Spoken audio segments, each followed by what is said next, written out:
Oke, kalau orang mau periksa diagnostik sleep study nih, biasanya yang paling gampang untuk orang awam, gejalanya seperti apa yang mesti harus datang ke sleep study gitu. Terus kemudian bangun pagi hari tidak dengan kondisi yang segar, dan kemudian juga efektivitas selama bekerjanya itu jadi kurang, sering tertidur pada saat bekerja, jadi efektivitas dalam bekerja itu jadi menurun begitu.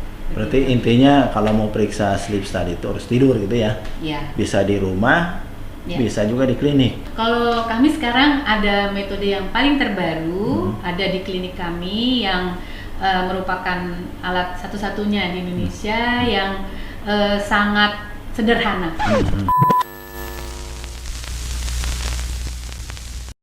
Selamat sore pemirsa. Pada sore ini kita akan bincang-bincang sedikit. Ya, kebetulan sudah hadir di sini Dr. Andri. Beliau adalah salah satu dokter di Arca Klinik ya. Jadi terkait dengan ini kita akan tanya sedikit nih tentang seputar apa sih Arca itu, kapan mulai berdiri, kemudian gimana proses sejarahnya lah gitu ya. Oke, mangga Dokter Andri, saya ingin tahu sedikit, mungkin pemirsa juga begitu, bagaimana sih sejarahnya Arca Klinik gitu ya? Ya, terima kasih Pak Karyadi untuk kesempatannya. Kami itu terdiri dari dua klinik, ya, Arca Medica dengan Arca Klinik. Arca Medica sendiri itu lokasinya di Rawabuntu Utara, berdiri sejak 2005, dimulai dengan satu poliklinik yaitu kebidanan dan kandungan.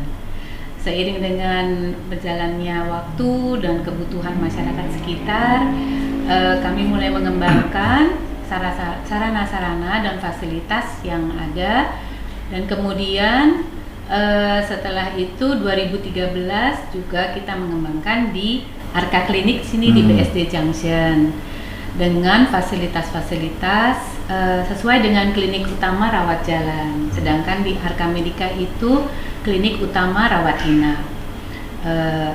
Berkembangnya dari klinik ini adalah dimotori oleh Dr. Oki, spesialis kebidanan dan kandungan, dan kemudian dengan mengajak teman sejawat lainnya sesuai dengan spesialisasi penyakit dalam, spesialisasi anak, kemudian umum, dan dokter ditambah dengan dokter-dokter yang mempunyai spesialisasi khusus, bagaimana yang lainnya IGD dan layanan-layanan lainnya. Ya, oke. Berarti kalau ibarat orang tuh udah remaja nih ya, udah 17 tahun ya, lumayan. Kemudian ada yang menarik nih, jadi saya dengar bahwa Arca Klinik sekarang sedang mengembangkan sleep study, dan masyarakat itu kan belum tahu betul ya apa sleep study ini. Mungkin barangkali bisa menjelaskan apa sih itu sleep study gitu. Sleep study itu adalah pemeriksaan diagnostik dari gangguan tidur yang bisa dilakukan dengan rawat inap, dengan mengobservasi apa-apa saja yang menjadi gangguan selama tidur gitu. Jadi sleep study ini nanti akan menjadi suatu pegangan bagi dokter-dokter yang menganalisa apa yang menjadi penyebab dari gangguan tidur tersebut. Jadi diagnostik saja ya, bukan pengobatan ya. Nanti setelah itu ada analisa dan kemudian penata laksanaannya. Penata laksanaannya biasa ya? Tidak. Ada jadi lagi? penata laksanaannya itu akan dilakukan dengan analisa dari dokter-dokter yang berpengalaman di bidangnya untuk melakukan misalnya dengan alat bantu, dengan analisa yang lainnya. Oke, kira-kira kalau ibaratnya setelah dapat diagnostik dari sleep study ini, yang cocok kemana sebetulnya tipe pengobatannya? Apakah spesialis A, B, C atau seperti apa? Tergantung dari hasil dari sleep study ya tersebut ya. Jadi nanti dengan membaca hasil yang ada, kami nanti akan mengarahkan pasien tersebut sesuai dengan hasilnya. Berarti ini kalau sleep study ini orang kalau periksa nih ya, itu rekomendasi dari dokternya atau kemauan sendiri nih? Oh, itu ada rekomendasi dari Rekomendasi, dokternya, ya? sesuai dengan temuan dari hasil sleep study. Seberapa banyak nih dokter yang merekomendasikan untuk wah misalnya ada kasus ini, ada datang aja ke ini untuk periksa sleep study misal. Kalau kayak lab kan periksa lab, Yeah. ronsen. Kalau ini sleep study berapa banyak sih? Saat ini mungkin belum banyak ya, tapi memang seiring dengan waktu itu sudah berkembang dari yang tadinya sama sekali mungkin tidak terpikirkan oleh dokter-dokter, tapi sekarang ini sudah mulai melihat sebagai salah satu penyebab faktor dari gangguan-gangguan patologis yang ada gitu, sehingga kita bisa menyarankan untuk melakukan sleep study. Oke. Biasanya kasus yang sering diketemukan apa itu, Dok? Dari hasil sleep Dari study hasil sleep tersebut. study, iya. Iya, biasanya itu ada henti nafas pada saat tidur, yang kemudian nanti mungkin akan membuat kita juga untuk menganalisa apakah perlu analisa lebih lanjut untuk alat bantu, dan kemudian juga ada gangguan sulit tidur, yang dimana biasanya ditemukan pada ya masyarakat sekarang. Gangguan sulit tidur itu akan mengarah kepada hal-hal lain yang efektivitas selama kerja, ataupun juga pada ibu hamil juga sering ditemukan itu insomnia, dan juga ada lagi yang kombinasi dari kedua hal tersebut begitu. Oke, sekarang sejauh mana sih diagnostik dari tidur ini bisa sangat efektif untuk kasus tertentu, terutama dibandingkan dengan pemeriksaan yang lain gitu. Misalkan kalau terjadinya kelainan saluran napas kan bisa juga melalui alat lain. Nah, kalau dibanding-bandingkan seberapa jauh sih sleep study itu bisa mendiagnosa kasus seperti ini? Kalau seperti kasus misalnya kasus degeneratif ya, yang kita temukan kan banyak kasus hipertensi atau kasus diabetes begitu, yang dimana pada perjalanan waktu dengan memberikan terapi dan kombinasi terapi itu tidak ada respons, itu biasanya kita akan mengarah kepada penyebab lain yang disebabkan oleh gangguan tidur yang sebelumnya mungkin tidak terpikirkan oleh sejawat yang bersangkutan, sehingga bila diberikan kombinasi terapi pun tidak ada respon. Nah, untuk itu kita menganjurkan melakukan sleep study. Oke, kalau orang mau periksa diagnostik sleep study nih, biasanya yang paling gampang untuk orang awam, gejalanya seperti apa yang mesti harus datang ke sleep study gitu? Iya, kalau gangguan itu sudah meningkat, misalnya kita ambil kasus ini henti nafas ya, yang pada saat mendengkur kita melihat bahwa mendengkur itu makin lama makin sering, terus tiba-tiba dia tersedak pada saat dia henti nafas tersebut, terus kemudian bangun pagi hari tidak dengan kondisi yang segar, dan kemudian juga efektivitas selama bekerjanya itu jadi kurang, sering tertidur pada saat bekerja, jadi efektivitas dalam bekerja itu jadi menurun begitu. Ya, berarti fokusnya ada gangguan tidur ya. Ini kalau ngorok segala macam berarti istri ya, pasangan yang tahu ya. Iya. Jadi pasangan yang bisa ngelaporin nih. Iya, betul. Merekomendasikan. Jadi bukannya dokter, istri bisa atau suami merekomendasikan pasangannya udah periksa aja ke Arca gitu ya. Betul sekali. Karena kan kita tidak bisa mendengarkan diri kita sendiri mengorok ya.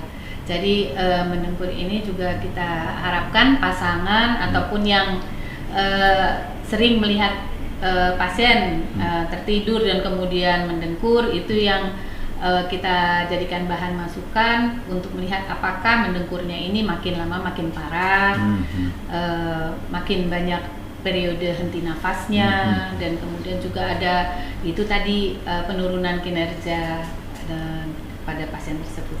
Oh gitu ya. Nah, dengar-dengar dok nih, kalau periksa sleep study ini kan kondisinya harus tidur ya? Iya. Terus bagaimana kalau orang yang keluhannya nggak bisa tidur justru?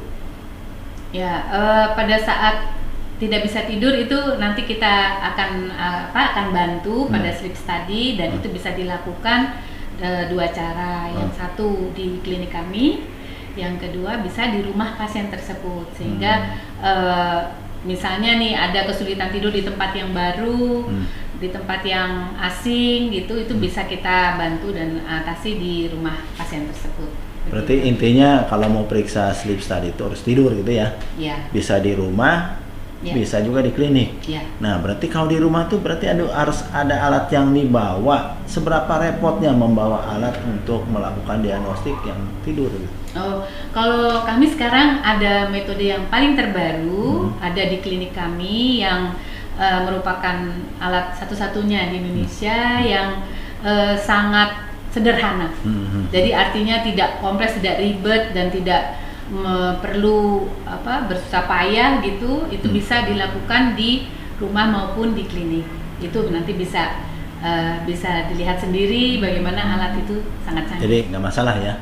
Tapi itu harus ditunggu nih sama petugasnya. Kalau di rumah nggak ya, tinggal aja gitu. Wah, jadi enak ya. Jadi ini pemirsa, kalau ada kasus seperti ini mau periksa, ternyata nggak perlu harus tidur di klinik ya. Jadi cukup tidur di rumah, tinggal pasang alatnya kali ya. Ya, alatnya itu berupa seperti jam. Seperti jam ya? Iya, jam saja. Gitu. Oh, saya nggak ada ini ya, nggak bisa ditunjukkan ya. Iya. Tapi, belum alat. Ya, tapi pada intinya mudah lah gitu ya. Iya. Jadi nggak mesti datang ke klinik, tinggal cukup menghubungi kemana nih? Ya, bisa melalui atau bisa disebutkan di bawah ada ini nomornya. Oh iya, mungkin. Ya bisa lihat di sini. Oh, bisa lihat sini ya. Iya. Bisa langsung ya. Iya. Oke. Kalau boleh nggak dijelaskan seberapa mahal gitu ya? Barangkali nanti kan mau mikir-mikir nih. Kalau mau periksa seberapa repot, seberapa mahal, biar pemirsa juga tahu harus ada persiapan maksudnya. Iya. Mungkin nanti itu bisa ditanyakan lebih lanjut langsung ya? Ke alamat dan tadi disebutkan.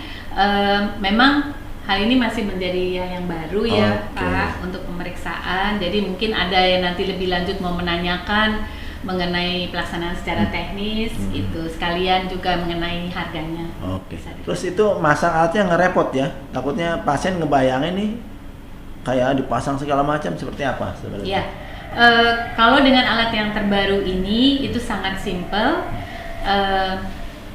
Pemasangan alat-alat deteksinya itu jauh lebih sederhana dibandingkan dengan yang sebelumnya yang membutuhkan waktu yang lebih lama. Kalau alat yang canggih ini sangat sebentar. Ditempel atau gimana? Ya, Dok? dalam tempel. Jadi nggak ada tusuk-menusuk ya? Tidak ada yang menusuk-menusuk. Nggak, takutnya orang khawatir kan nih. Iya. Seperti apa nih alatnya kan belum tahu. Jadi ada beberapa detektor yang bisa dipasang itu di kepala, kemudian alat sensor untuk di mata, kemudian di pernafasan di sekitar hidung, terus kemudian juga alat yang dipasang di area tubuh untuk mendeteksi gerakan-gerakan otot begitu. Jadi semalaman itu akan terpasang dan nanti akan terdeteksi hasilnya. Nah, itulah hasil tersebut yang akan kita diskusikan bersama dengan pasien. Dan nempelnya jangan sampai lepas gitu ya? Iya, betul. Kalau orang tidur tiba-tiba lepas? Iya. Memang harus dengan cukup kuat itu terpasang, tapi tidak ada menyuntiknya. Artinya tidak mengganggu lah ya, nyaman ya. Iya, jadi nyaman. Jadi pasien intinya nyaman lah ya. Ya, bisa tidur lelap, tidak terganggu dengan kabel-kabel yang ada begitu. Jadi bisa tidur dengan nyenyak. Oke nih pemirsa yang tertarik untuk melakukan diagnostik dengan sleep study, nggak usah khawatir katanya. Mudah ya, nyaman. Dan kalau nggak mau repot, bisa telepon tadi ke nomor yang di bawah, tinggal langsung datang ya. Jadi cukup nyaman. Kemudian harapan ke depan nih, terutama kan sleep study ini boleh dibilang masih jarang orang yang tahu ya. Langkah ke depan itu gimana nih rencananya supaya bahwa klinik sleep study ini penting begitu? Ya, memang pengembangan sleep study dan sleep clinic ini adalah suatu hal yang baru. Untuk itu kami sebagai dengan harapan sebagai klinik pionir di Tangerang Selatan berharap Arka Medica dan Arka Clinic ini sebagai center dari sleep clinic di area Tangerang Selatan dengan menyiapkan suatu fasilitas-fasilitas yang terbaru di Indonesia yang mungkin belum ada di tempat lain, dan bisa membantu pasien-pasien yang mengalami gangguan tidur ya. Oke. Kemudian gini, ini kebetulan kan saya dari organisasi profesi PPNI ya, ini kan anggotanya cukup banyak nih, 4.300. Wah, bayangkan ya, 4.300 mungkin kalau diidentifikasi belum banyak yang tahu ya. Ada nggak harapan atau menjadi sasaran bahwa komunitas ini penting bisa menggaungkan apa sih itu sleep study, karena kan manfaatnya cukup banyak nih buat penderita ya. Jadi kami memang akan mengadakan suatu Zoominar juga dalam waktu dekat ini, tanggal 30 September dengan tujuan untuk mensosialisasikan apa itu sleep clinic dan juga sleep study dan segala fasilitas yang ada kepada khususnya saat ini untuk tenaga kesehatan ya setangsel, dan akan ada seminar-seminar juga yang lainnya untuk mensosialisasikan cabang baru ini, fasilitas baru ini, supaya masyarakat Tangerang Selatan terbantu dengan adanya klinik ini. Begitu sih harapannya. Mudah-mudahan ya. Terus kali ini klinik baru 2 ya? Nanti ada nggak pengembangan di setiap kecamatan 1 atau kelurahan? Nih, harapannya begini. Kecamatan ada 7 nih, berarti minimal 7. Kelurahan kan ada 54 kelurahan, ini cukup banyak nih. Ya mudah-mudahan ada pemodal yang tertarik gitu untuk ikut bersama-sama mengembangkan fasilitas ini, dan kami tidak hanya sleep clinic, mau mengembangkan yang lain juga gitu. Siapa tahu ada yang tertarik. Atau ada lagi yang mau disampaikan selain yang tadi, barangkali seperti apa sih nanti perluasan dari diagnostik seperti ini ke depan gitu ya? Saat ini kan kami masih berupa klinik ya Pak. Gitu. Harapannya kami akan mengembangkan fasilitas dan pelayanan yang lainnya sesuai dengan ekspertise dari dokter-dokter yang bergabung di sini. Dokter-dokter kami yang bergabung adalah dokter-dokter yang kompeten di bidangnya, dengan pengalaman-pengalaman yang cukup panjang, sehingga kami berharap masing-masing dokter dapat mengembangkan pelayanannya di sini. Tidak hanya dalam bentuk klinik, tapi juga mungkin berharap pengembangan kepada rumah sakit bila situasi dan kondisi memungkinkan. Makasih dok. Ini ada satu nih, saya yang ketinggalan nih, yang mengalami gangguan tidur yang paling banyak itu usia berapa sih sebenarnya? Usia sih Pak ya, itu bisa dari sejak kalau yang paling banyak memang itu usia produktif ya, yang punya memang permasalahan yang paling banyak itu juga di usia produktif ya Pak ya, dengan segala macam gangguannya. Tapi kami bisa memeriksa mulai dari anak sampai usia orang tua, begitu ya. Jadi itu range-nya sangat besar, sangat panjang. Jadi semua umur lah ya, semua umur, bisa dilakukan, cuman yang paling banyak usia produktif ya. Berarti yang pensiun sedikit, yang anak sedikit itu ya? Kurang lebih ya, biasanya kita kan berdasarkan pasien-pasien yang ada yang sekarang ini tuh di usia produktif, tapi tidak menutup kemungkinan di usia yang pensiun ataupun yang anak juga ada. Kalau menurut prediksi dokter, sebenarnya permasalahan tidur itu berapa banyak sih sebenarnya gitu? Ini kan kita hitung berdasarkan yang datang ke klinik nih. Sebenarnya aslinya itu diperkirakan berapa banyak kira-kira? Kalau banyak persentasenya saya belum ada survei untuk itu ya Pak ya. Tapi dari hal yang ada adalah sebenarnya begini, masalah gangguan tidur itu sangat banyak, tapi belum tentu orang yang bersangkutan, pasien yang bersangkutan itu menyadari bahwa itu adalah masalahnya. Demikian juga untuk tenaga kesehatan belum tentu juga menyadari hal tersebut, karena itu baru berkembang belakangan lah ya Pak. Tapi kalau di luar negeri itu sudah sangat-sangat berkembang. Sangat berkembang ya. Mungkin apalagi situasi ekonomi politik berpengaruh ya. Waduh, luar biasa nih. Apalagi nanti ini kayaknya kalau sleep study bagus juga tuh bagi yang mau pensiun, ada acara pensiun, kita bawa kemana gitu ya dok ya? Suatu tempat tes semua barangkali bisa juga gitu ya? Ya, itu bisa juga sebagai salah satu sarana. Salah sarana ya, oke. Oke pemirsa, demikian nih bincang-bincang sejenak ya dengan Dr. Andri. Beliau adalah cukup pakar di bidang sleep study, jadi setiap ada keluhan yang berkaitan dengan tidur, silakan datang ke Arca Klinik ya, baik di ITC nih, di Junction ya, ITC Junction dan di Rawabuntu ya. Ya. Rawabuntu tadi di mana dok? Rawabuntu Utara. Arca Medica. Arca Medica. Ya. Oke, dengan demikian terima kasih Dr. Andri yang sudah memberikan penjelasan yang sangat penting saya kira ya, walaupun ini kasus ini jarang dikenal gitu ya, sebenarnya sih penting banget. Mungkin kalau kita gali-gali kasus ini cukup banyak ya. Jadi sekali lagi rekan-rekan semua pemirsa, Bapak Ibu atau usia produktif tadi yang dikatakan oleh Dr. Andri yang cukup ditemukan cukup tinggi masalahnya. Jadi kalau menemukan hal-hal seperti itu, keluhan tetangga, pasangan, silakan hubungi Arca Klinik tadi yang ada di bawah ini. Demikian, terima kasih selain Dr. Andri. Saya Eri, selamat sore. Assalamualaikum warahmatullahi wabarakatuh.